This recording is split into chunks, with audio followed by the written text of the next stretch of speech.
Unveiled the government's policies and programs at the joint session of the House of Representatives and the National Assembly. Programs and policies are a government's roadmap, considered as the state blueprint which guides the government to channel its resources for development works. However, at this time of economic recession, experts doubt that an average program and policies could make a telling impact in lifting the sagging national economy. Good morning, I'm Sarah Sapsanama. Let's begin with the headlines of the hour. Prime Minister Dahal says multiple rounds of top brass meeting has nothing to do with saving big names in the Bhutanese refugee case. Adds India visit will be fruitful. Nepal police gear up to file case against 32 individuals, including 16 on the run, alleged culprits in the fake Bhutanese refugee scam. Case includes crime against state. The U.S. commits providing advanced fighter jets, including U.S.-made F-16s, to Ukraine in the fight against Russia. President Zelensky accuses Arab League nations of ignoring Ukrainian cause. And Rajpura Pachai of Nepal Police defends the women's category of the 11th Kantipur Half Marathon. Tribhuvan Army's Mukesh Bahadur Pal clinches the men's category. Prime Minister Pushpa Kamal Dahal has reiterated that parties in the government and its leaders have not held any discussions to protect those alleged of involvement in the fake Bhutanese refugee scam. Speaking with editors of Kantipur Media Group after inaugurating the Kantipur Half Marathon, Premier Dahal clarified that the meetings held with Nepali Congress President Sher Bahadur Dewa and CPN-UML Chair KP Sharma Oli did not concern this scam. Earlier, there were some media reports which claimed that the top brass meetings concerned saving some of the political bigwigs who have been dragged into the Bhutanese refugee controversy. Meanwhile, on a different note, Dahal assured that his upcoming India visit would be fruitful. Now, Nepal police are preparing to file cases against 32 individuals alleged of involvement in the fake Bhutanese refugee scam for crimes against the state. The defendants include former Deputy Prime Minister Top Bahadur Raimaji and former Home Minister Balkrishna Khand. 16 of the alleged are in custody and 16 are still on the run. The police are also to charge them for organized crime, among others. The police are to recommend for additional investigation by corruption watchdog CIAE on arrested individuals who held public positions and also probe by the Department of Money Laundering investigation for the rest. The police will charge Raimaji and Khand and Secretary Teknarayan Pandey, the then Home Minister's security advisor Indrajit Rai for state crimes, organized crime, money laundering and corruption. In order to expedite and facilitate the legal process, investigation team of Nepal Police had included official from the Government Attorney's Office. It has come to the light that the task force to find solutions to the issues of Bhutanese refugees was formed on the recommendation of Teknath Rizal, the high-profile leader of Bhutanese refugees.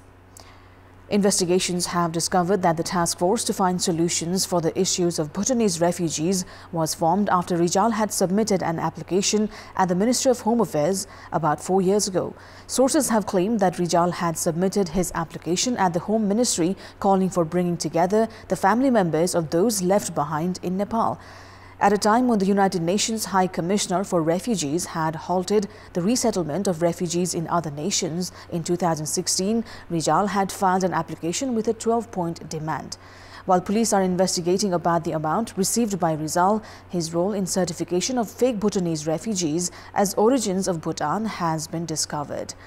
Meanwhile, transactions of 8.6 million rupees have been seen in then Home Secretary Teknarayan Pandey's bank account.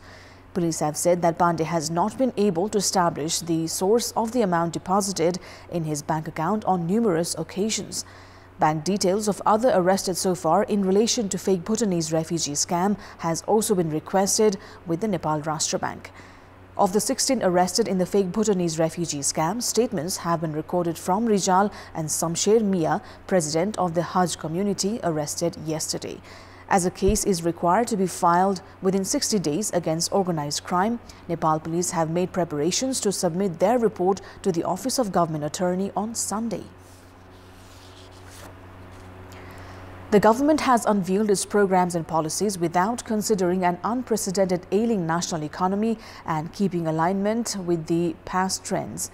It has given continuity to some old programs and also introduced some others whose implementation could be challenging in the current context.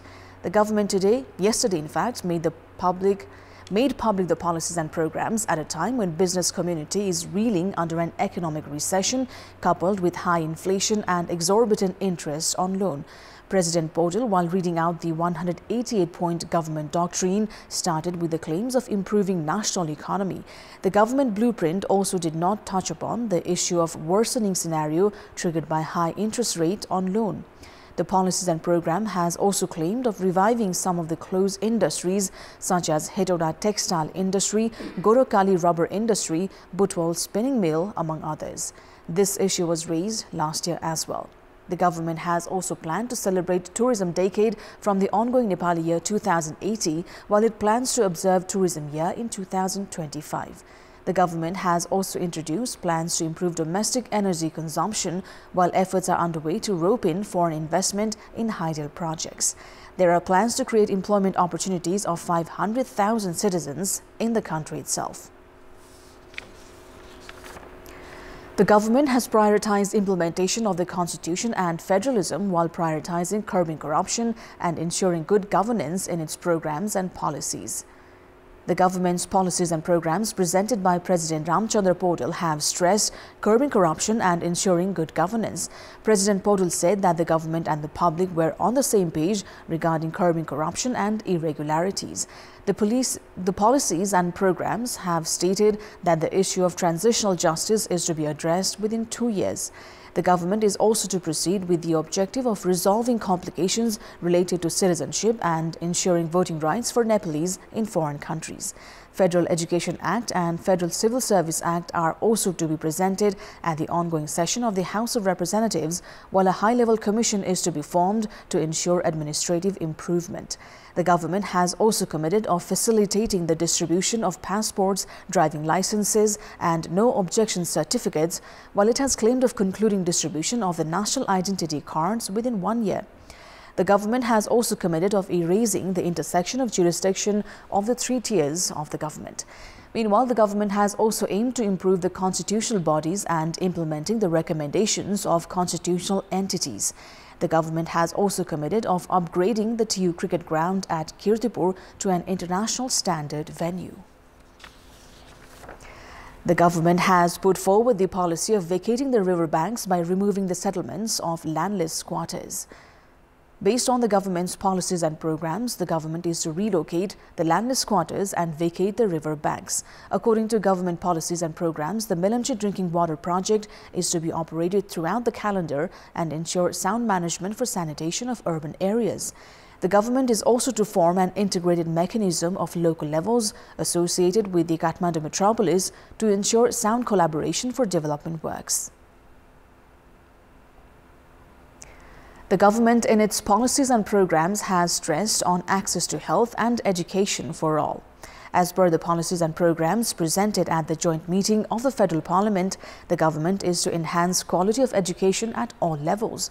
The government is to expand the earning while learning program to produce technical human resource and integrate education with employment. The policies and programs also include operation of smart schools, operation of scholarships through one-door policy and review of curriculum of school level. The government has also stressed on establishing medical colleges in each province and formation of a high-level education commission to resolve issues seen in higher education.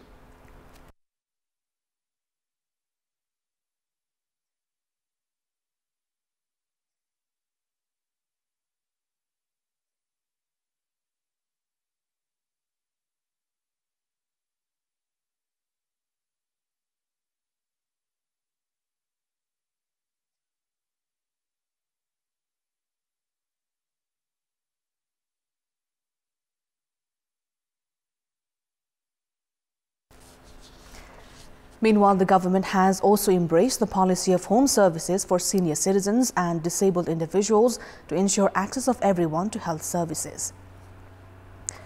The government is also to make arrangement of one doctor in each community hospital and operate the outpatient departments from 8 a.m. Free tests for identification of breast and uterine cancer among women and preliminary treatment are to be expanded as a special program. The government is also to operate the health science academies under a single umbrella act, and all federal hospitals are to be developed as teaching hospitals. We'll take a short break here. More news coming up. Welcome back. In our Public Voice segment, today we've asked people in several provinces what they term the willingness to leave for foreign nations by quitting Nepali citizenship. Let's take a look at what they had to say. Public Voice. आफ्नै देशको नागरिकता त्यागेर विदेश गएर बस्नु चाहिँ गलत हो, ठुलो अपराध हो। यो देशलाई कंगाल बनाउनु हो। जान नहुने चाहिँ हो, आफ्नो देशमै गर्नुपर्ने हो। जसले यस्तो कार्य गर्नु भएको छ उहाँहरूलाई एकदम कडा भन्दा कडा सजाय दिनुपर्छ। गुणस्तरीय शिक्षा नभएको कारणले गर्दा आफ्नो देशको नागरिक त्यागी हैन बाहिर देश जाने गरेको होला। छिटो धनी हुने त्यहाँ गएर चाहिँ सुख पाउने हिसाब गर्न चाहिँ गएको जस्तो मलाई लाग्छ। नेपालमा उच्च शिक्षा हासिल गर्दा पनि रोजगारको व्यवस्था नहुनु र गरिबीको कारण रोजगारको कमीले गर्दा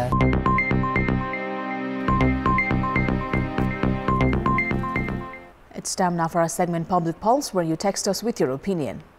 Public Poll. The question is, how do you assess the government's policies and programs? Your options are A, continuity of previous programs, B, successful in raising hopes, and C, depends on implementation. The voting is on. Type NEWS, select your option A, B or C and send it to 34001 to share your opinion with us. Let's move on to the international update.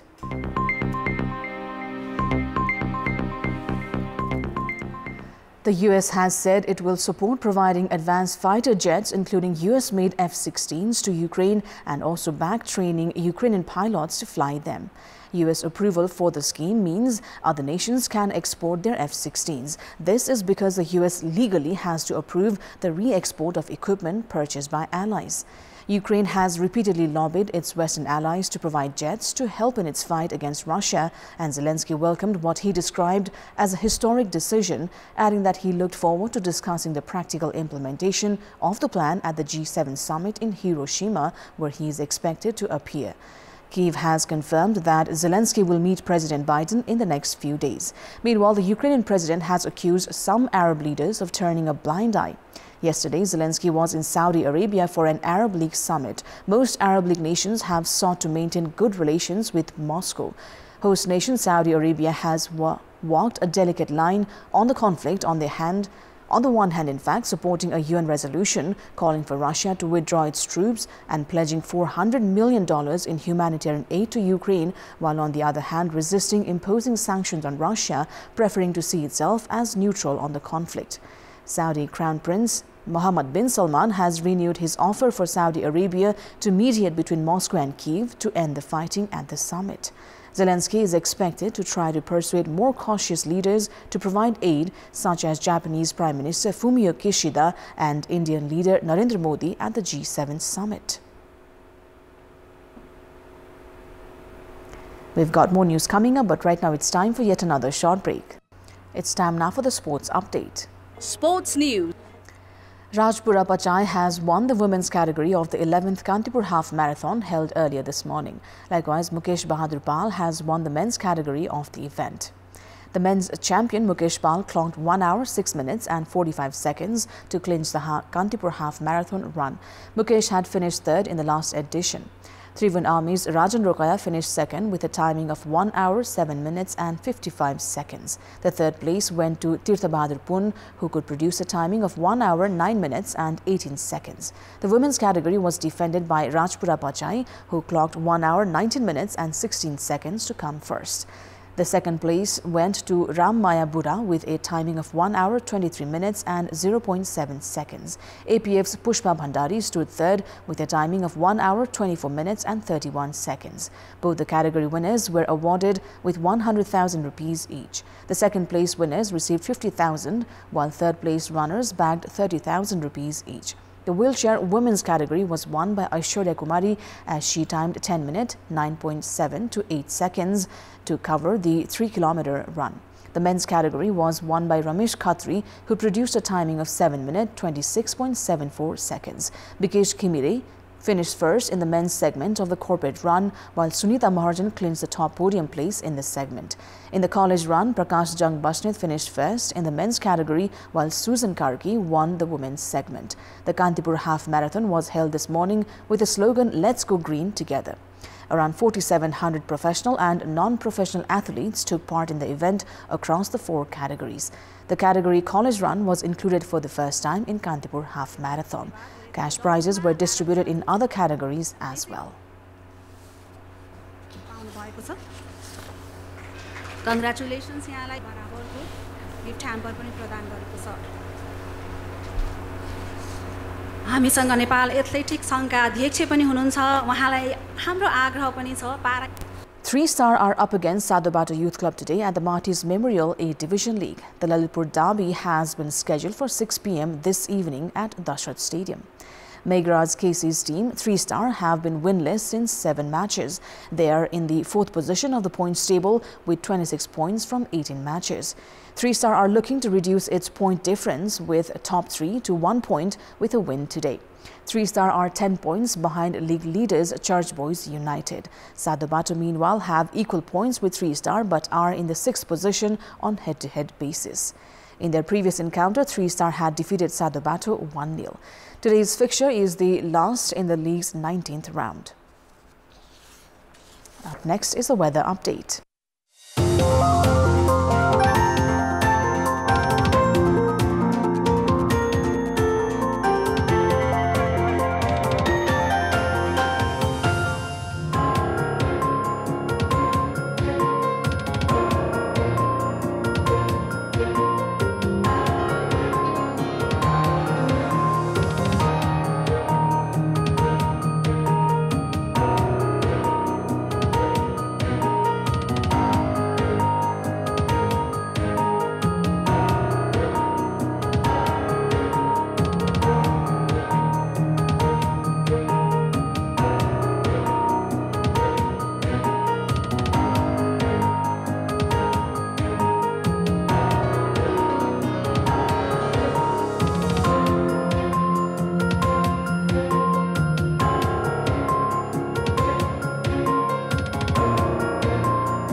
Is all for the moment. Thank you for watching. Bye for now.